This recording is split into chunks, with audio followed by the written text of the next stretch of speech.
停步！你天生戾气重，会惊扰到他的残魂。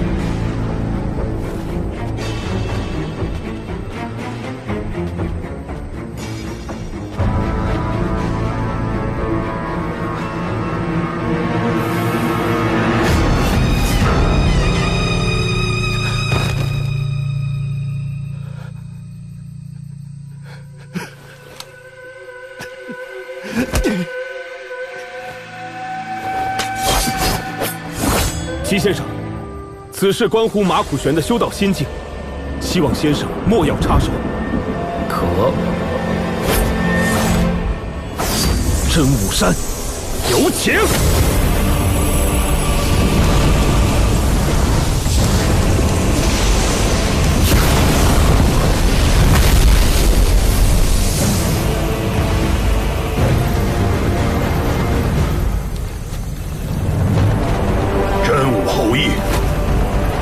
有何吩咐？此地法术禁绝，因此请你帮忙收拢这老妇的游魂散魄，切莫伤及根本。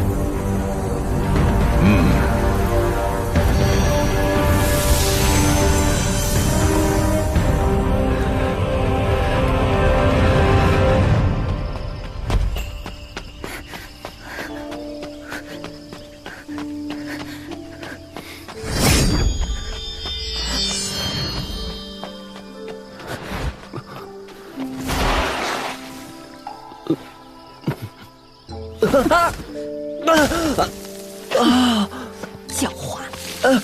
宁姑娘，我是真的刚醒啊，说你是石头，哪有半点石头的样子？你就是个……陈平安，你可别给我死了！你给我开路！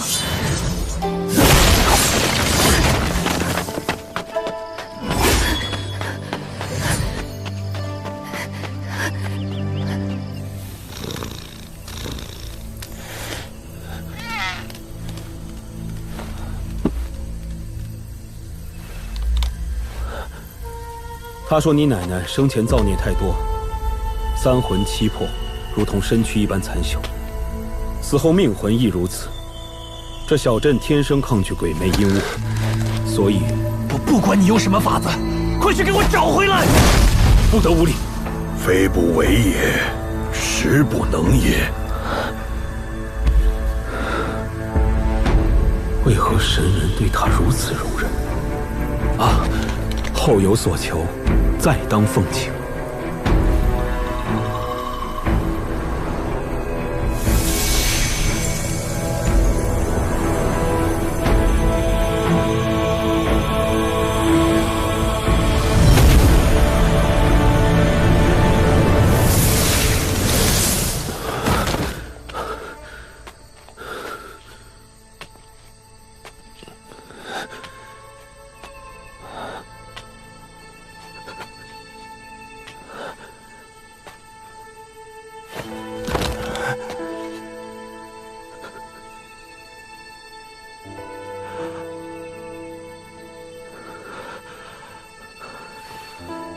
我奶奶是怎么死的？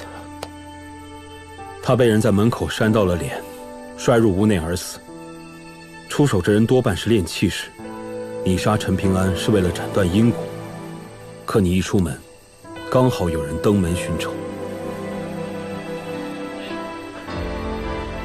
所以是我害死了我奶奶，对吧？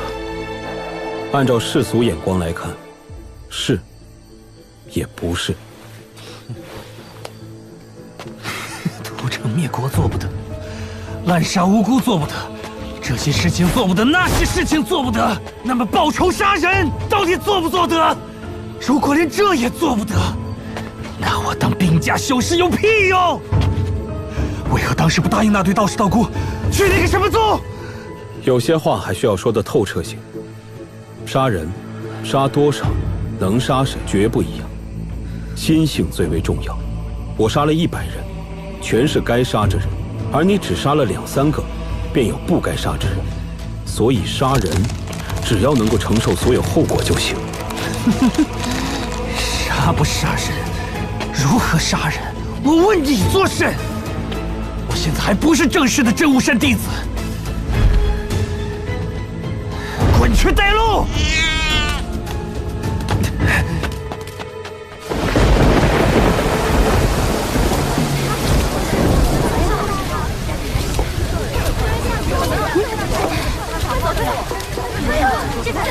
快点！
修道心境，你有能耐可以把我乱刀剁死，那你为什么要杀我奶奶？不是我杀的，我要是真杀了人，早就被赶出小镇了。知道我最恨你们什么？造孽之后还能这么不当回事？我已是8人朝天劫头杀，我可以赔偿你，你想要什么我都可以答应你。这么巧，我还是我奶奶马兰花的孙子呢。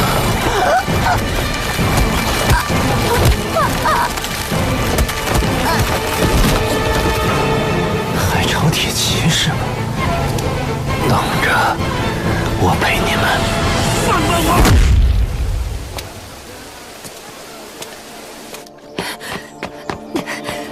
哎，怎么了？杨老先生在哪儿？在后院。哎，等等，老先生，冒冒失失的，没点礼数吗？救人要紧，顾不得那么多了。是不是很疼啊？疼啊，那就乖乖受着。与你说了多少次了？越是命贱福薄，就越要惜命惜福。现在动不动要死要活，当初怎么不跟着你娘一起走？你姚师傅是对的，哪怕教你身好手艺，人却活不长久，浪费，一样早早丢到土里去，让他自己坐着，让个娘们背着也不嫌丢人。真是个名副其实的落魄户了，倒是问心无愧了。刘宪阳是什么好命，你是什么贱命？他死一次，差不多都够你死10次了，知道不？您能不能先帮他止痛啊？他是你男人呐。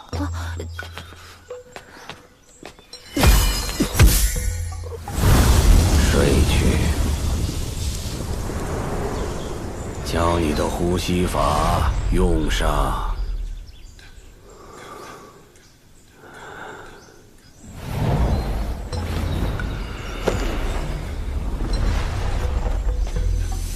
陈平安的修行领路人，原来是你。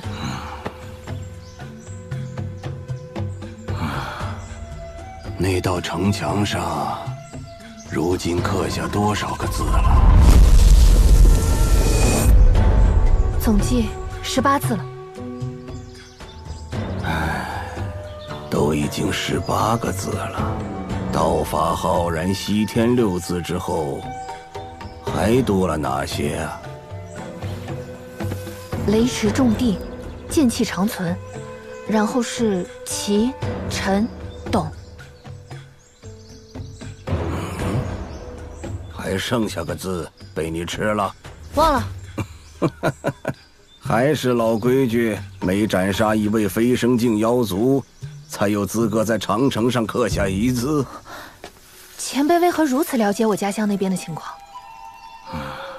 很久以前，有位外来剑修有写游记的习惯，一路风土人情都被他写了下来。他最后死在了咱们小镇附近，我就把那本厚厚的游记拿回来，没事情的时候就翻一翻，信不信由你。他怎么了？小死。人生啊，不过两件事，醒和睡。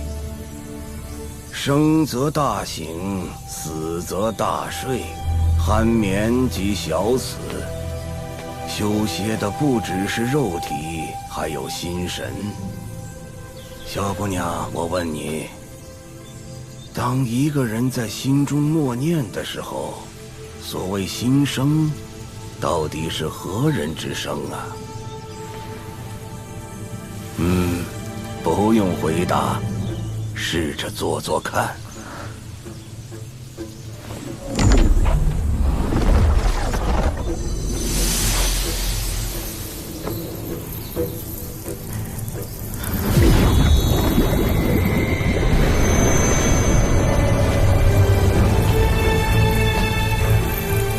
哎呀，瞧瞧人家，一个点拨就能破境。你小子，屁本事没有，就喜欢犟。唉，可是这么多年过去了，挑来选去找了那么多人，不曾想反倒是最不抱希望的一个，命最硬啊！做事可真绝啊！那是大黎寄来的文书。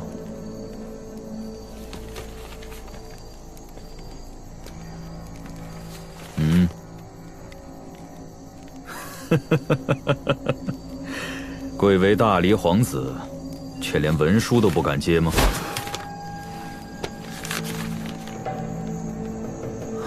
大限将至，3日内撤离，怎么回事？我得提前带你离开了。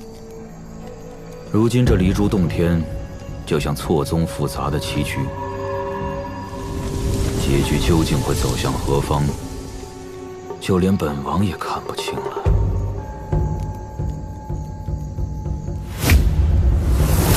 立刻通知4姓10族，洞天终将破碎，下的6000生前的债得用人命都成替死鬼了，无法逆转。无人有来生，无人有来生。10族均能保全。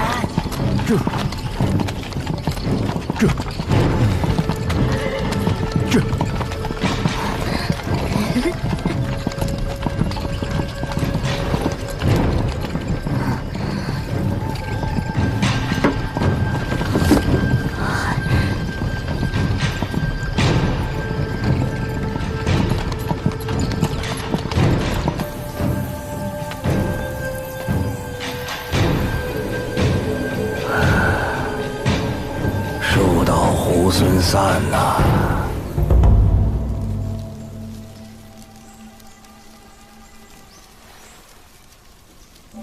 奶奶，今天我就要离开小镇，放心，我会照顾好自己的。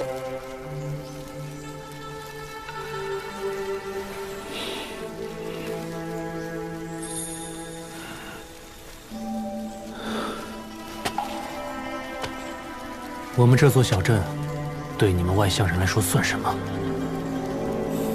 就像小镇外的那条小溪，鱼龙混杂，有浅滩，也有深滩。那以前外乡人来这里争夺机缘，有淹死过人吗？以前没有，这次是例外。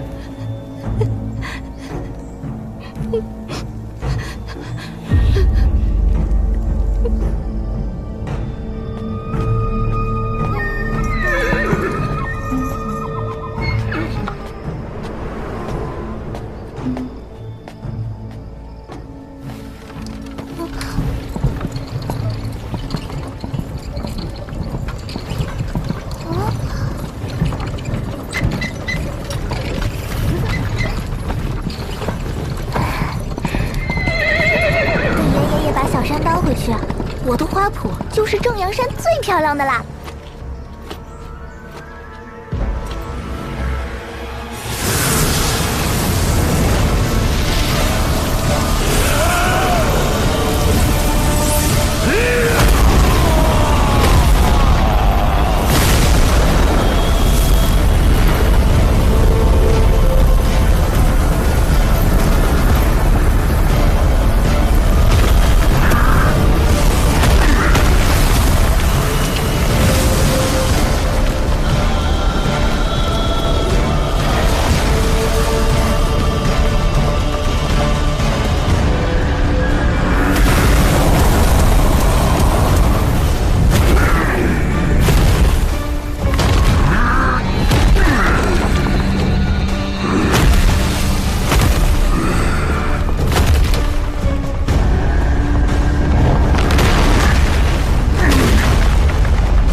千年孽障，将这座披云山放回去。无妨又如何？冥顽不灵。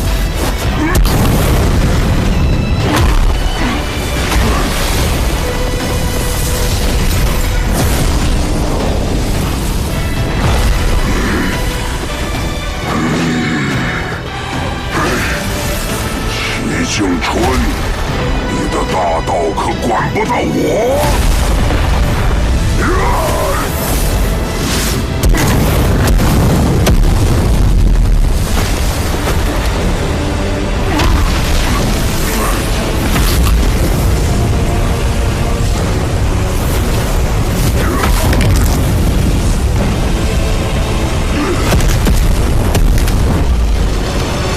要是60年前的我，出去之后第一件事情，就是一脚踏平正阳山。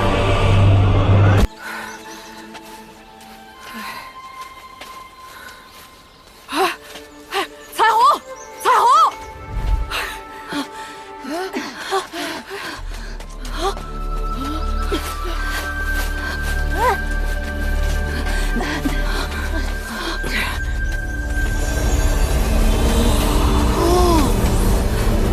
宋姐姐，咱们小镇到底是个啥地方？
唉，要背井离乡喽。不准备跟陈平安道个别？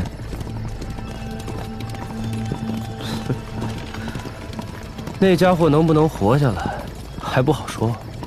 万一只等到一具尸体，多恶心！他没爹没娘的，还不得有我这个邻居来给他处理后事？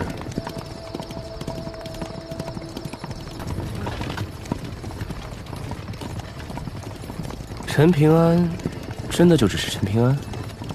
衙署早就彻彻底底查了他祖宗18代，没有任何问题，所以放宽心吧。陈平安就只是陈平安。那祖宗18代之前的18代呢？就没有出现过一个经才绝艳的大人物？一个都没有。原来你希望他身世特殊一些。如果他跟寻常人不一样，我心里会好受一些。那少年到底怎么欺负你了，让你如此执念？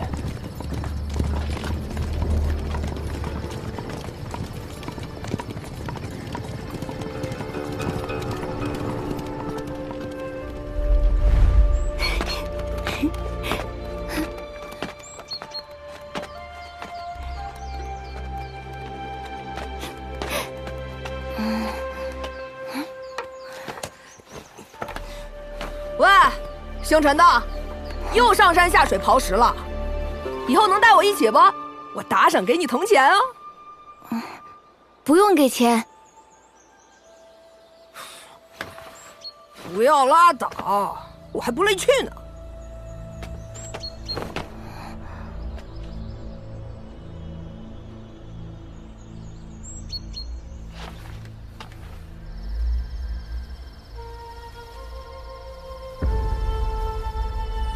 穷的叮当响，睡的破房八面漏风，一年到头连串糖葫芦也吃不着，你还乐呵个啥？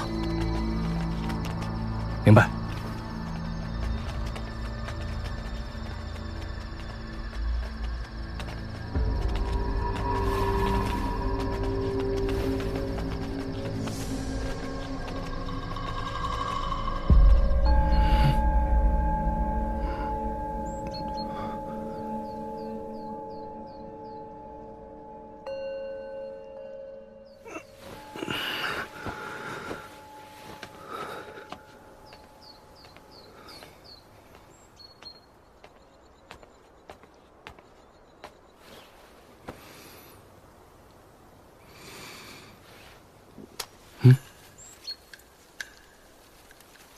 怎么，刚大病初愈，就急着跟我断绝关系？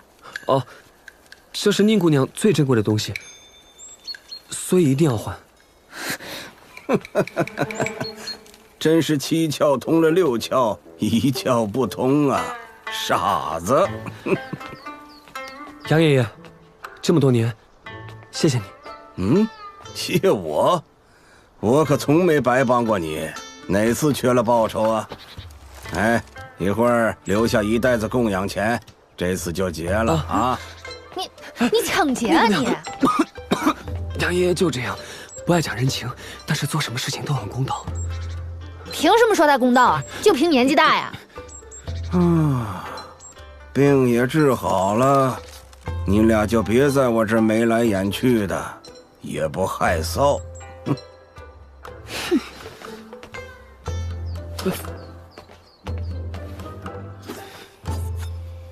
哎，陈平安，你现在不是习武了吗？不如连剑术也一起练了。你会教剑术？我天资太好，学剑极早，境界攀升极快，但是教别人剑术嘛，半点不会。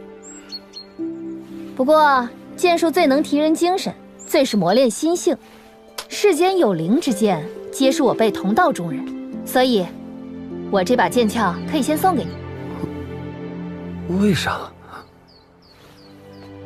连剑鞘都有了，距离剑仙还会远吗？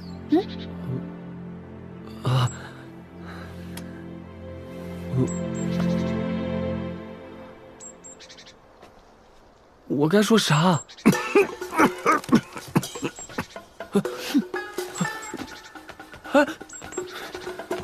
上哪儿去找把剑呢？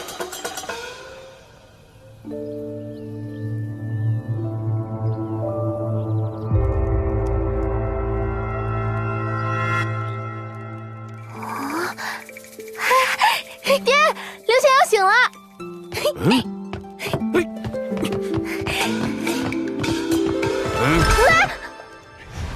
哪儿都不许去。知道了，知道了。不过陈平安的伤不知道好点没有。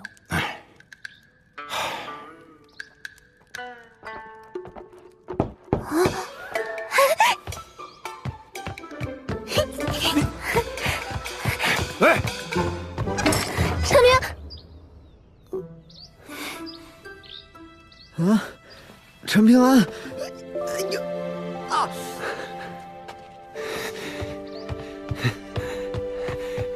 你怎么样？阎王殿太小，留不住你兄弟我。看你这次还长不长记性？哎呦，哎呦，哎呦，哎呦，好疼啊！哎呦，陈平安，你下手太狠了你！阮师傅，谢谢你。哎呦，铁匠铺很忙，没有白白养活刘宪阳的道理。你就先替他在这里干活，秀秀。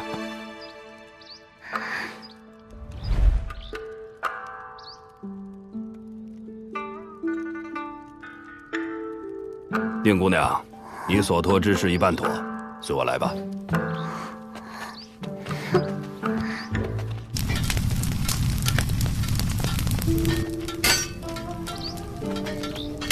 你要的剑，等我铸好之后，会第一时间送去道玄山。你可得多砍下些大妖的脑袋。晚辈定然做到。嗯。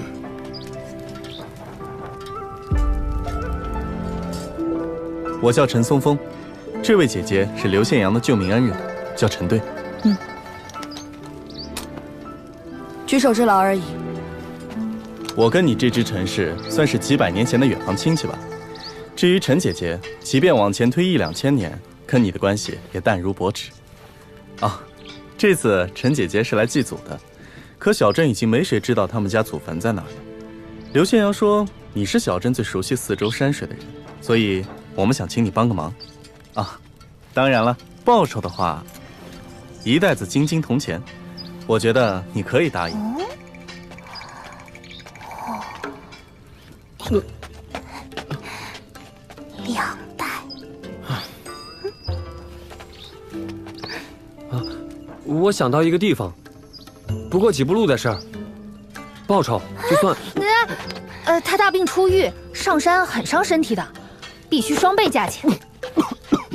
这没得商量。现在衙署让外乡人都快离去，3天时间还剩2天，你们不着急吗？好，一言为定。半个时辰后，我会在廊桥那边等你。告辞。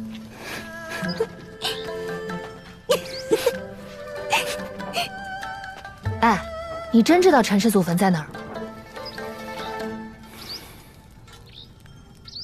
有人曾经告诉过我。动作都快些，要下雨了，快点！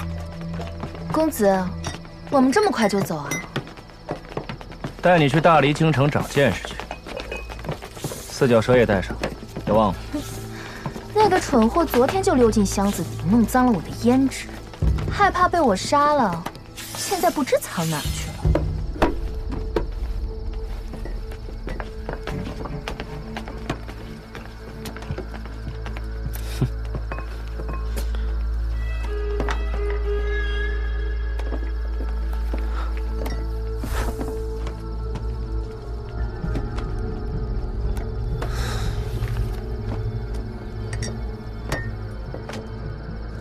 这些年来，我们身边竟然有这么多碟子。哼，指望这群废物护我安危，笑话！我曾经还不是差点死掉。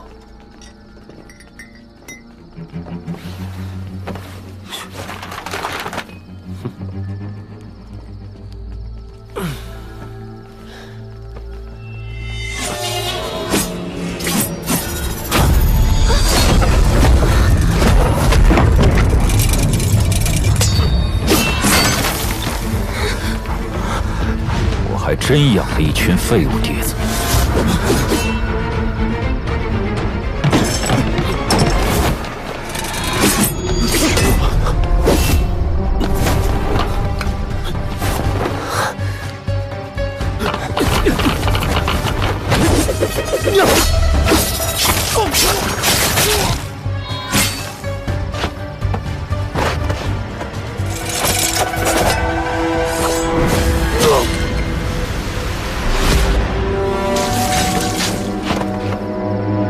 看来我们大黎内部也需要清理门户了。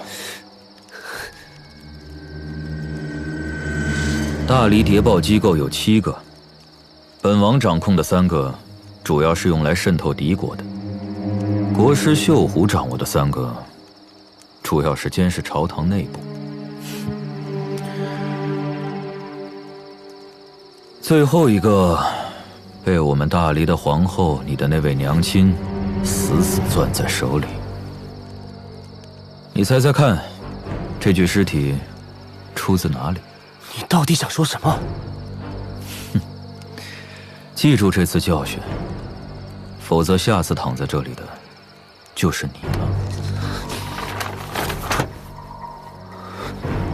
这竟是我的起居所施摘落。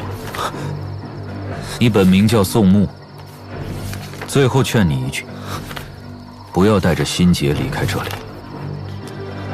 那陈平安对你来说终究是过客，如果无法参破，当心变成深不见底的天魔星窟。到那时，连被杀的价值都没了。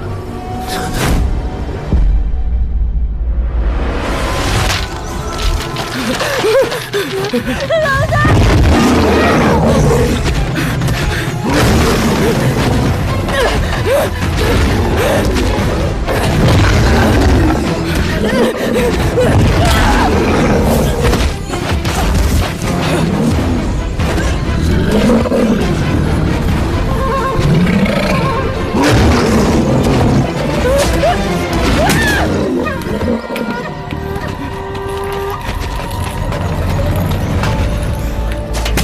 快走！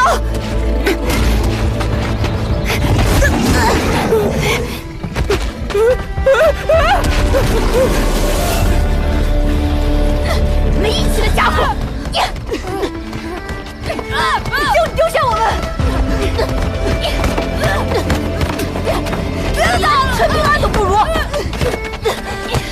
人家虽然死了爹娘，但好歹知道自己爹娘是谁。陈平安，你知道自己爹娘是谁吗？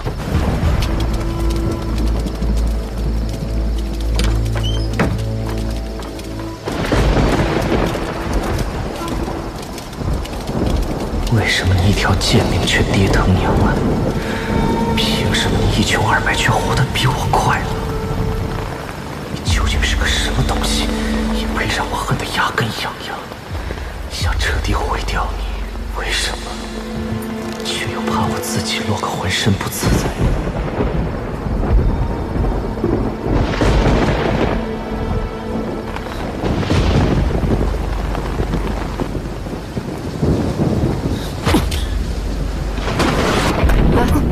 这风水书上讲，5月初5生的男婴是不祥之兆，会带来灾殃，你阳气极重。如果一直住在老宅，那你父母会无法投胎做人的。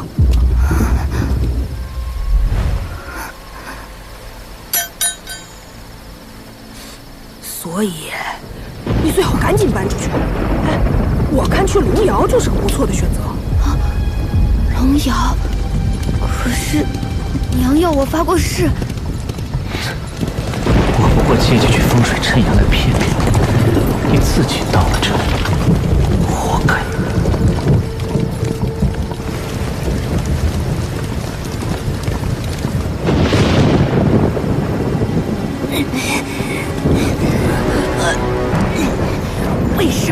为什么要骗我？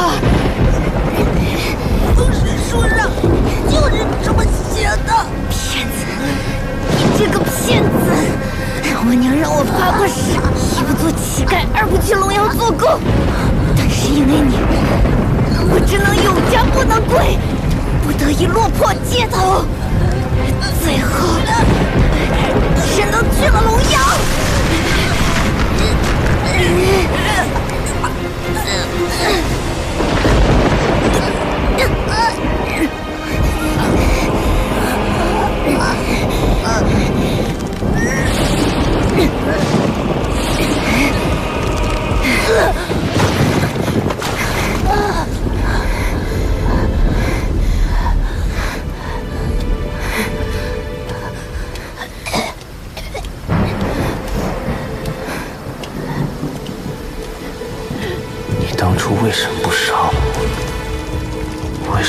有一个执归不在场的时候，换上是我会把你陈平安大卸8块，还得当着你至亲的人下手。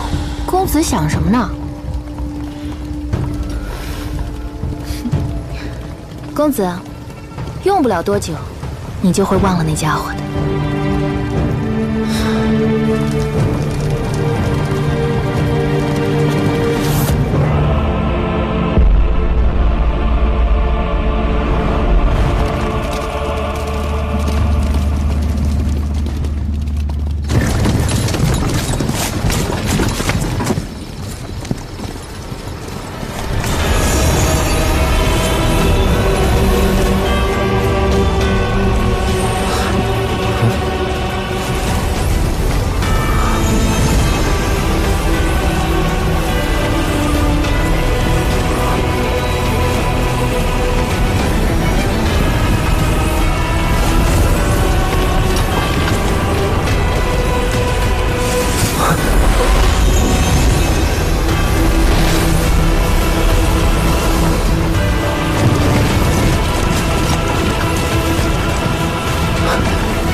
志归，你说的没错，用不了多久，我就会忘了那个家伙。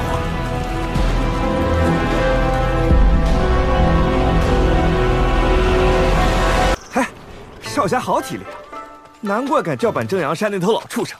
啊，我从小就来这边采药，习惯了。以后来我们风雷园吧，我罩你，成了剑修，御剑灵锋，到时候咱们兄弟俩飞到那正阳山上，丢下一座雷池剑阵，正阳山他娘的就玩完了。正阳山没你说的那么不堪，风雷园也没你说的那么强大。我这不是怕我兄弟投错了山门，耽误终生吗？这么快就成兄弟了？那你兄弟没个几万，也有几千了吧？哼，姑娘你这性子，将来不好嫁呀。哎，兄弟，你说是吧？不用你瞎操心。那清风城许氏主动提出要归还那具宝甲赔罪，你为何不收？如果清风城早就知道刘宪阳祖上是我影音陈氏留在小镇的守墓人，他们还敢如此行事，必当付出代价。但既然他们事先不知情，而机缘本就人人可争，我影音陈氏还不至于如此霸道。那万一清风城也有算计正阳山的念头，如果不是那老袁冲在前头被那许氏设局，估计清风城还真就拿不走宝甲。蝇营狗苟，随波逐流，岂知大事？刘灞桥，告诉陈平安，只管带路，越快越好。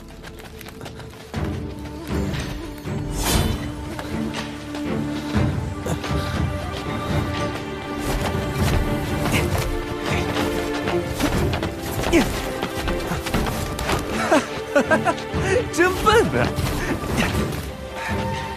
继续走，小心点儿。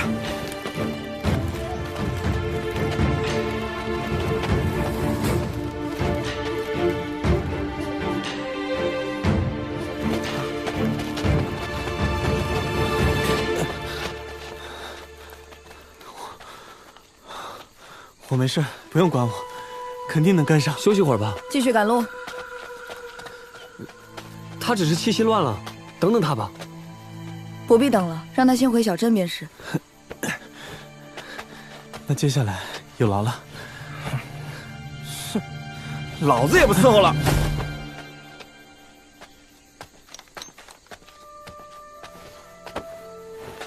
只管带路，越快越好。回去路上饿了，可以填饱肚子。谢了。才不受这窝囊气！回衙署大鱼大肉伺候，不比这儿舒服啊？知道回去的路吗？嗯。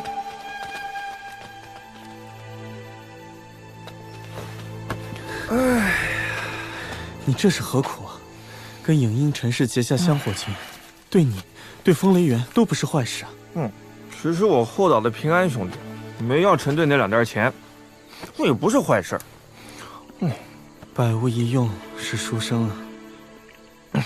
不全对，齐先生不也是读书人？还有齐先生的先生，可厉害了。你说齐先生到底想做什么？天晓得。好一个天晓得！哎，陈平安你怎么看？我个人对他没有任何意见，但如果就事论事，他的存在其实让我们整个家族都很尴尬。为啥？离珠洞天的陈氏子弟，除了那个少年，全部成了别家奴婢，唯独他，就像这饭团上的叶子，越是独善其身，就越显得我们这些陈氏子弟可笑。这又不是我兄弟的错。当然，可世上终究有些事情很难说清楚道理的。不是道理难说清，而是你们没道理，不愿意承认自己无能罢了。有口无心啊！我呢，口拙嘴笨，拳头不够硬，剑也不够快，要不然我这肚子里啊，真是攒了一大堆道理，想要跟这个世道好好说上一说。所以你觉得陈平安不错？觉得不错？怎么可能？哎，我一看到那个少年，就自惭形秽啊！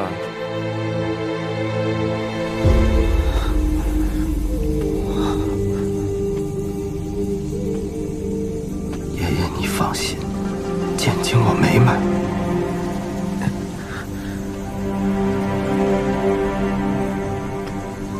100年36000场，一切乾坤如水乡。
剑经竟然成了，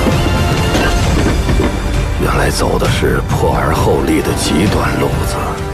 爹，这就是以梦境为剑炉，一气呵成神仙剑。小镇少年果然都是过河族啊！哼，早知道就不该答应把你借给影音陈氏20年。爹，你说谁是过河族？刘宪阳又是什么旗？你在说什么呀？就说让你多读点书，好歹以后跟人聊天还能接上话。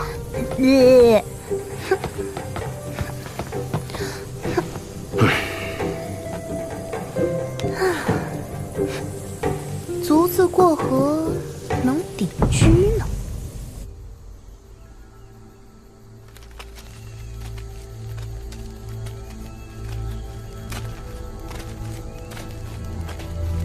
方向真的对吗？我可没时间陪你漫山遍野的闲逛。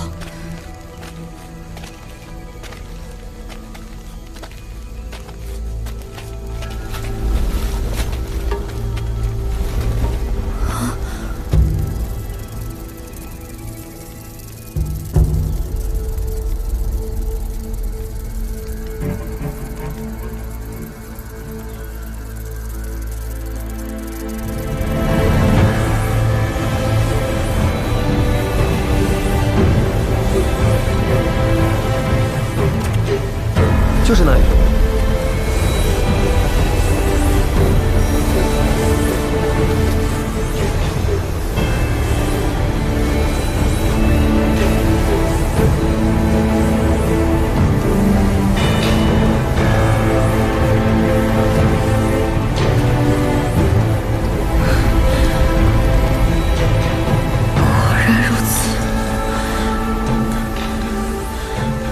然如此，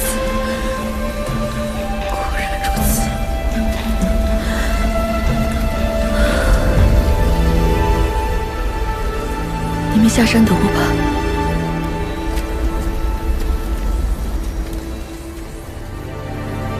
祖坟生楷树，这是昭示陈氏会降临圣人啊！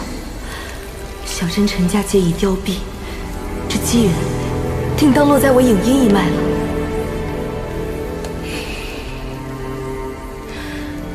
我影音陈氏叩谢始祖庇护。我们来时有段路程，你为何故意绕远？啊，宁姑娘，连你都看出来了。哎，把帘子去掉。那边有一片山崖，全是你说的那种叫斩龙台的黑石头，我怕他看到，万一起歹心怎么办？守财奴。宁姑娘，你这么耿直，朋友一定不多吧？哎，小心！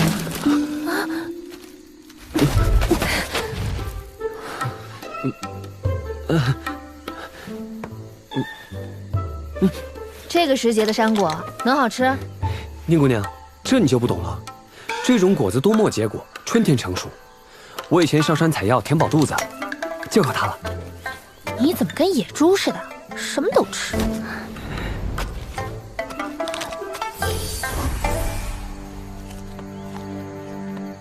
这果子不是俗物，正好可以给陈平安调养伤患。不好吃，还给你。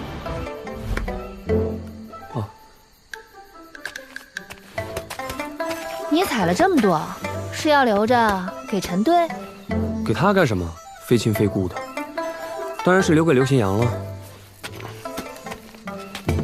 如果阮姑娘在这里，你是不是也会分给她吃？当然了。那如果你手上只有2颗野果，你是给阮秀呀，还是给我呀？宁姑娘，你咋了？脸色怎么这么吓人？别岔开话题。当然是1颗给你，1颗给阮姑娘了。我看你们吃就行。那如果只有1颗呢？给你。为啥？阮姑娘又不在这儿，可宁姑娘你在啊。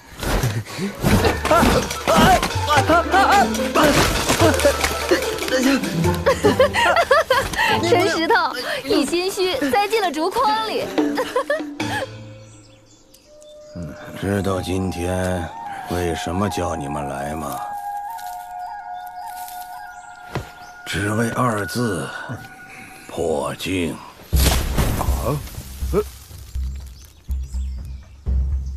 你李二是个明白人，知道7境之后，每次破镜都是生死大关。之前吩咐你的事，为什么没去做呀？我家媳妇儿看得紧。只是这样？怕一出手，就坏了您的买卖。这么好的磨刀石，小镇里能碰上几个？听我的，去会会他。行了，你去吧。哎，师兄！哎呀，师傅，师兄还不得打死那家伙！师傅，师兄的路子您给指了，那我呢？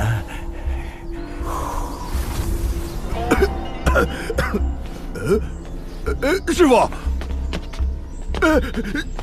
师傅，你此生无望第9境。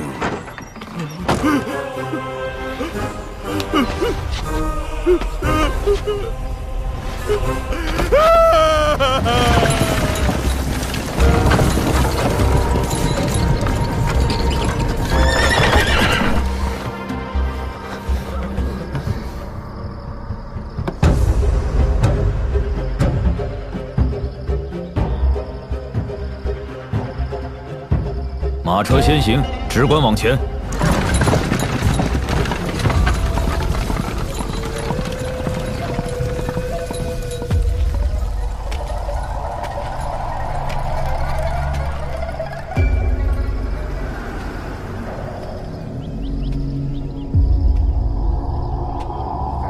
真没想到，小镇还藏着你这么一号人物。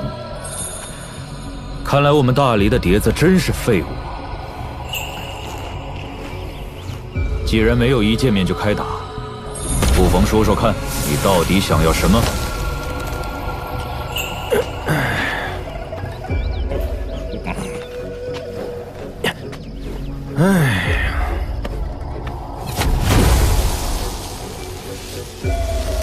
宋长靖，打过之后要还活着，自然知道答案。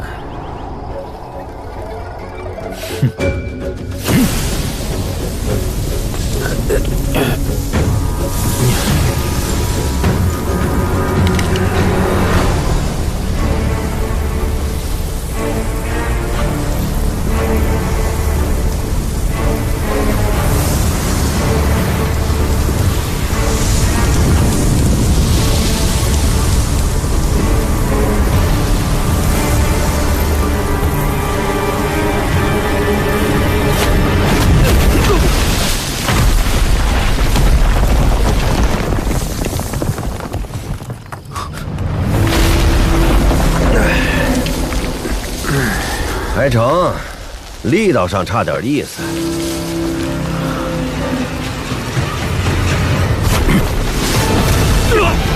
大言不惭！让我看看你有多大本事！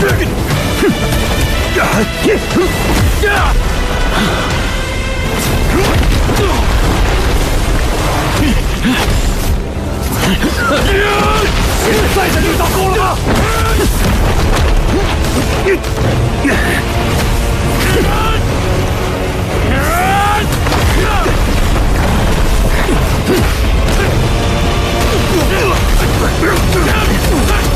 这几拳凑合，但也只是凑合。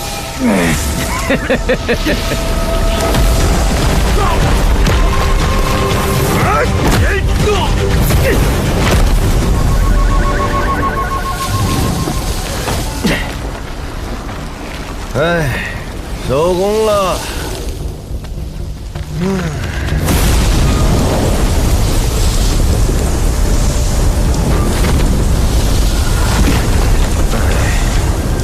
是个大才，不过胜负已分，再打下去就是分生死了。宋长靖征战一生，杀人无数，若见酣畅一战，不枉此生。来，接着打！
可惜了。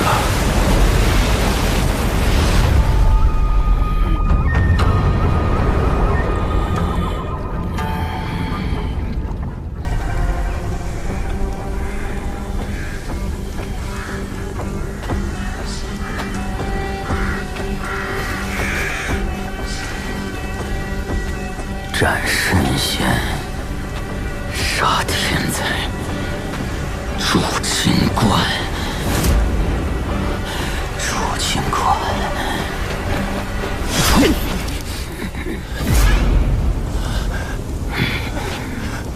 他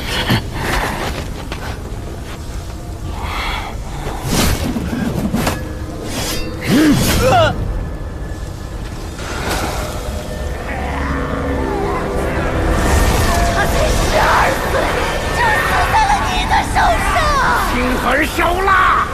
无父，毒父！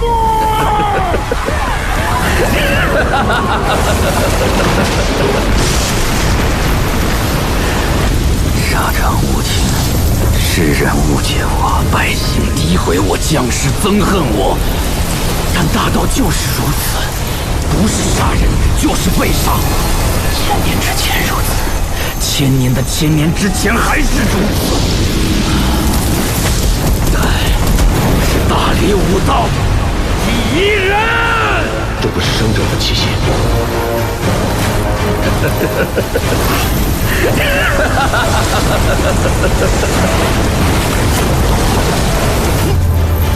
杀！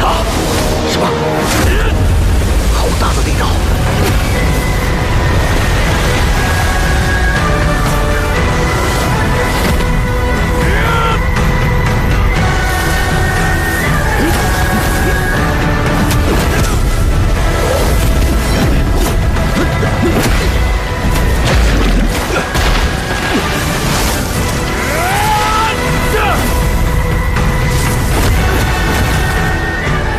就凭蛮力你赢不了他。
就怪怪他。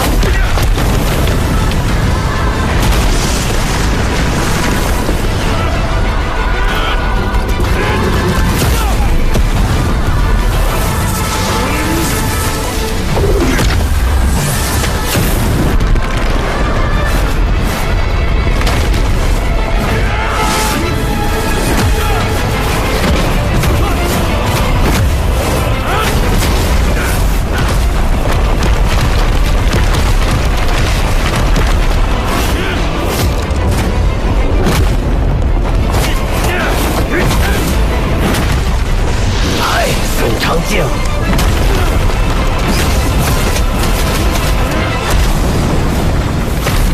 让我看看你底子里还剩多少权益。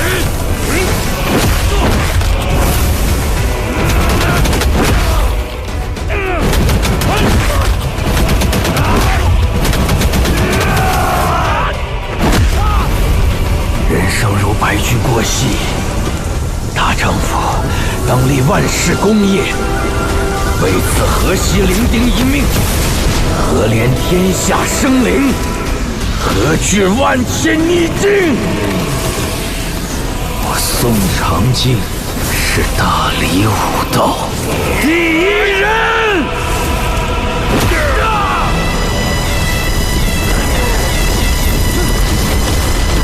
如此钢骨，挺折不屈。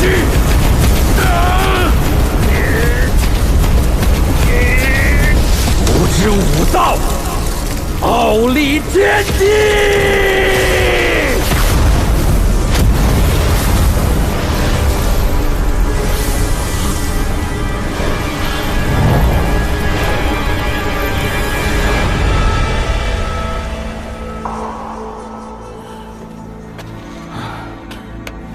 看来，这便是我的机缘了。多谢高人助我破境。养老神仙的心意，我收下了。日后，哎，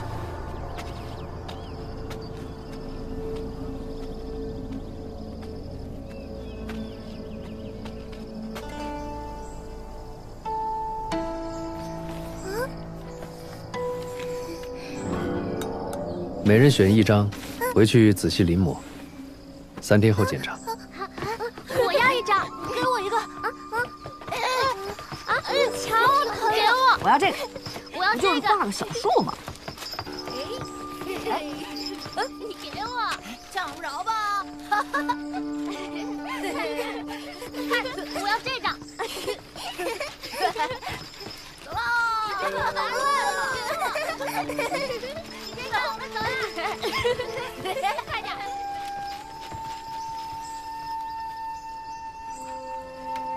师兄，还记得我们来山崖书院之前，先生送我们的临别赠言吗？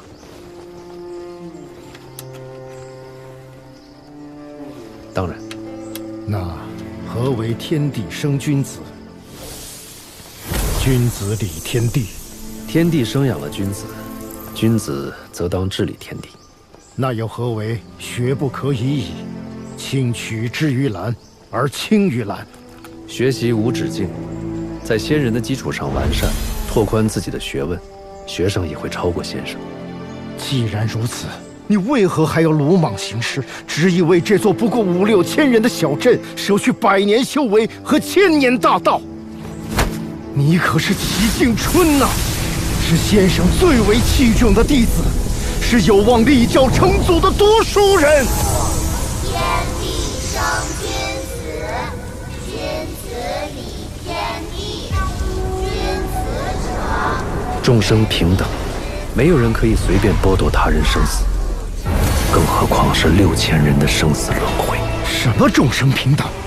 难道你忘了先生说过的名贵剑？先生学问自然极大，可道理未必全对。理者，所以正身也。君子识曲则曲，识身则身也。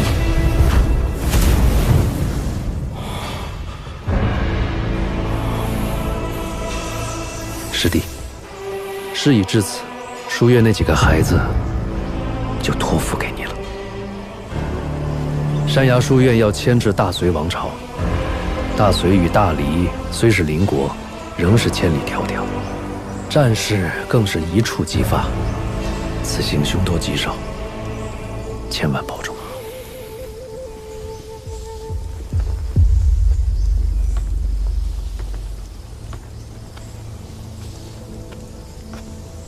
先生，世间可有真正的天经地义？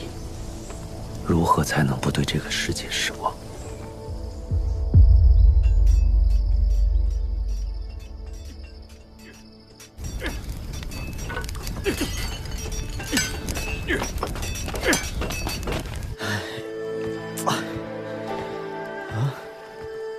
你带陈队进过山了？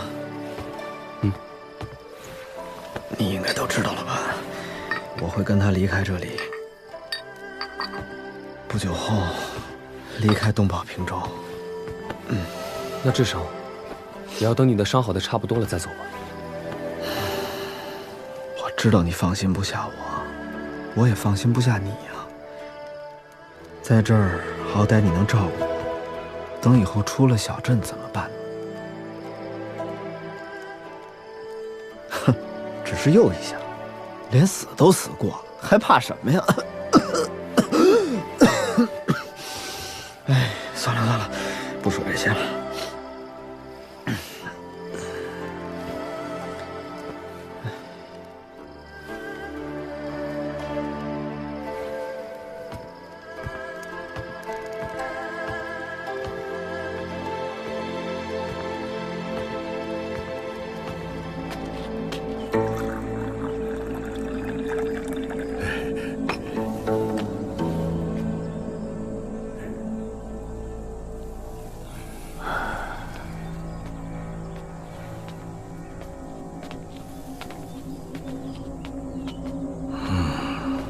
宋长靖如何啊？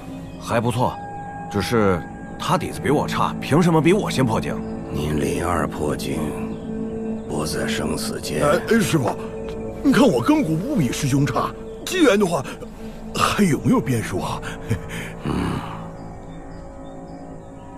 你带着符南华去老龙城啊？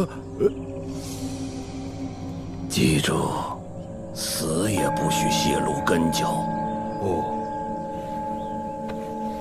师傅，保重身体。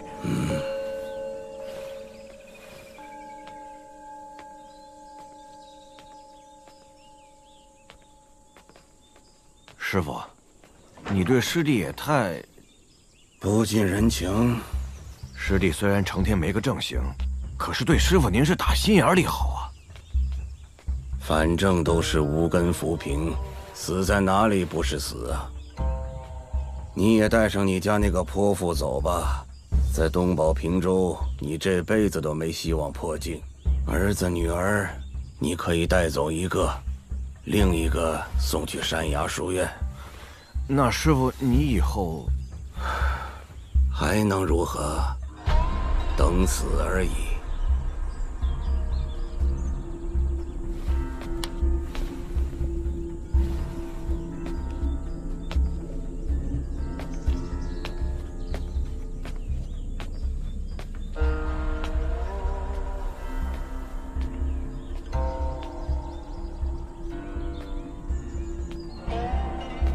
我既封你为河婆，就要负责河中事务，又回来我这儿做甚？大仙，我想多看孙子几眼。别不知足！大仙之所以愿意庇护我，是不是因为我那孙子？既如此，大仙为何任由真武山带走我家马苦玄，毫不由自己栽培？大仙，我家孙子大仙息怒，是我失言，是我失言。虽然在我眼中没有好坏之分，没有正邪之别，不以此来称量阴德，可不意味着我就喜欢你的所作所为。以前不好与你计较什么，但是以后就算将你灰飞烟灭，也只是一念之间。你别得寸进尺。去吧，盯着点廊桥那边的动静。是。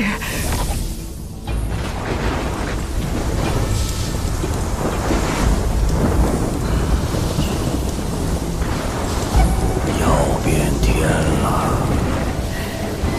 神仙大驾，凡人遭殃。山脉的人不都很聪明吗？为何要做这等蠢事？谁知道？他们那些破道士，我就没捅过头啊！你们这些只知道藏在乌龟壳里的老东西们，要是能懂，不个个都成圣人了。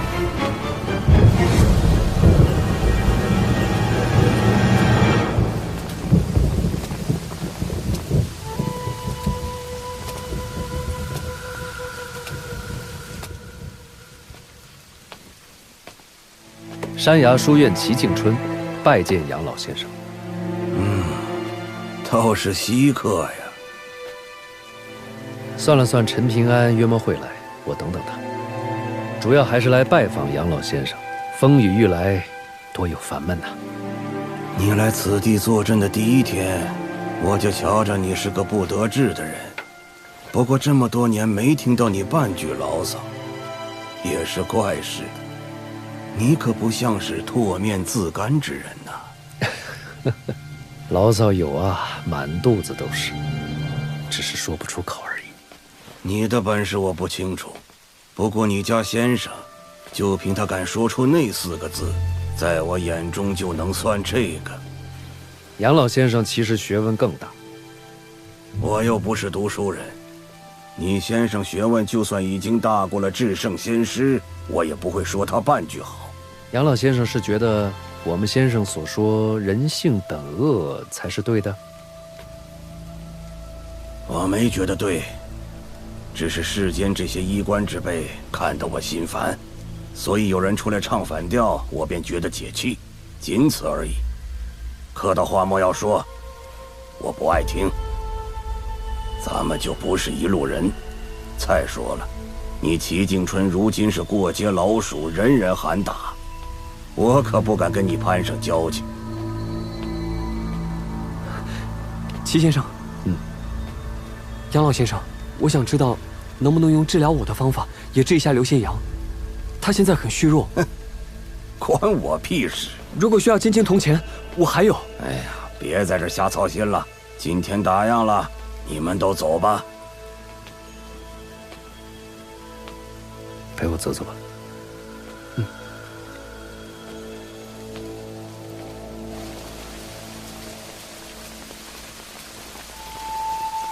实在是闲来无事，便用你送去的蛇胆石刻了2方私章，一个用隶书，一个用小篆，送给你，记得收好。以后看到了心仪字画，例如一些觉得气象不俗的山河形势图，可以拿出印章往上一压。好的。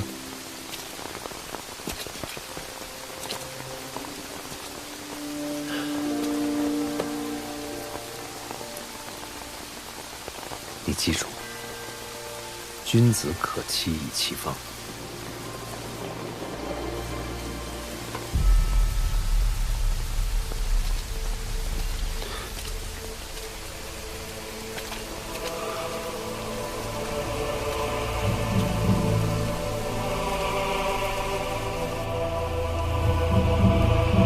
你在文庙里的那帮老头子脑子坏了吧？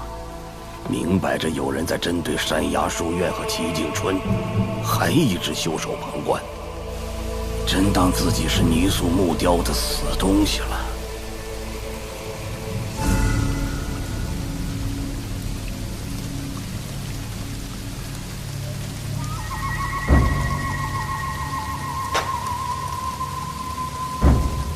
前辈真的不愿意试一试？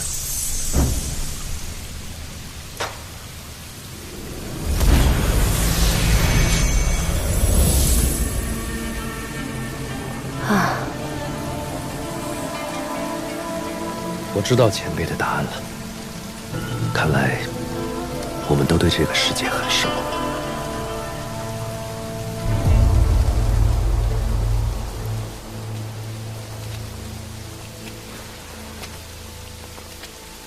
刘宪阳走了。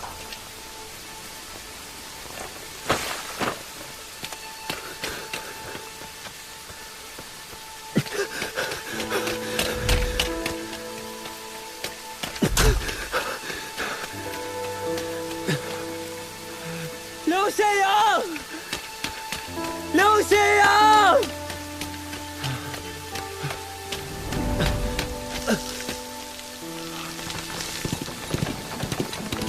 刘宪阳！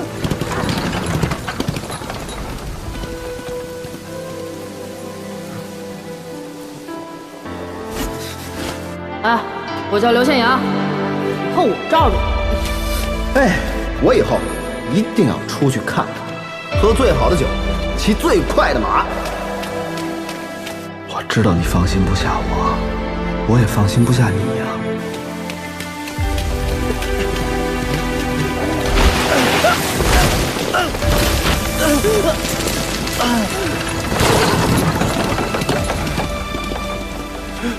刘宪阳。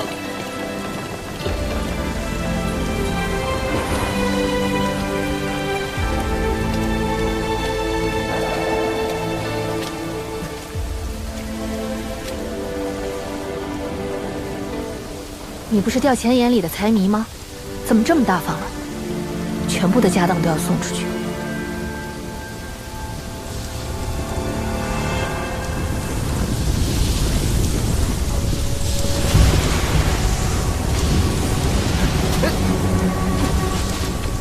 哎，齐先生，稀客稀客呀，您楼上坐。